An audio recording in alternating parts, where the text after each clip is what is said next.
The first time I saw her, she was barely clinging to life. A group of bounty hunters had cornered her in the ruins of an abandoned space station, weapons raised, ready to claim the price on her head. She was no ordinary fugitive, she was Princess Xyra of the Zenthari Empire, one of the most powerful civilizations in the galaxy. And judging by the wounds covering her body, she had been running for a long time. I didn't know why she was being hunted, and at that moment, I didn't care. My instincts kicked in, and I acted without thinking. I took cover behind a pile of debris, aimed my plasma rifle, and took down the first bounty hunter with a single shot. The others turned, startled. Before they could react, I was already moving, weaving between the wreckage, taking them out one by one. Within moments, the battle was over. The last bounty hunter collapsed, and silence filled the station once more. Xyra stared at me, her vibrant violet eyes filled with disbelief. Her silver hair was matted with blood, her breathing ragged. I approached her cautiously, hands raised to show I meant no harm. "You're safe now," I said, kneeling beside her. She winced as she tried to sit up. Why did you help me?" I shrugged. "I don't like watching people get hunted like animals." Her gaze softened, but she was too weak to say more. Without hesitation, I scooped her into my arms and carried her to my ship. I wasn't sure what I was getting myself into, but leaving her behind wasn't an option. For the next several days, I nursed her back to health. She was wary at first, barely speaking, but as time passed, she started to open up. She told me she was fleeing from an arranged marriage to a ruthless warlord, one who sought to use her royal blood to legitimize his claim to the Zenthari throne.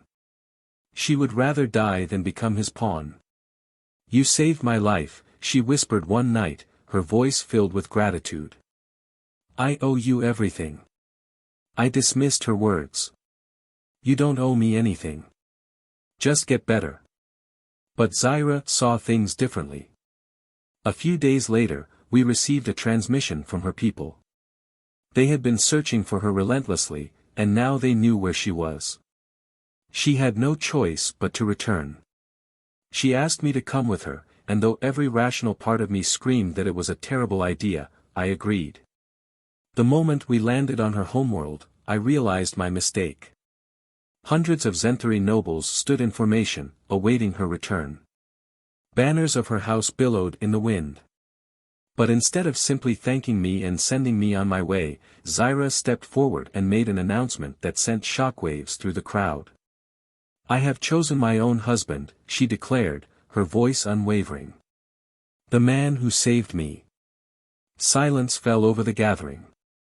Then, murmurs of shock and disbelief rippled through the nobles. My stomach twisted. This had to be a joke. A misunderstanding. I leaned in, whispering urgently, "Xyra, what are you doing?" She turned to me, smiling as if this had been the plan all along. "I told you, I owe you everything. The only way to stop my forced marriage is to take a husband of my choosing." I was speechless. The Zenthari customs were strict. Once a royal declared their choice publicly, there was no going back.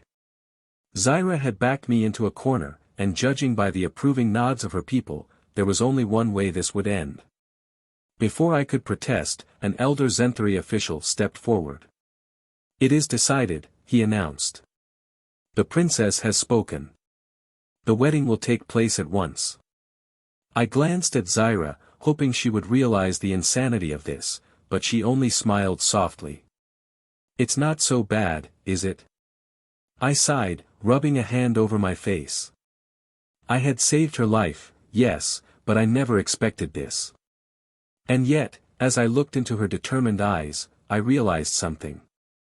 Maybe I didn't mind so much after all.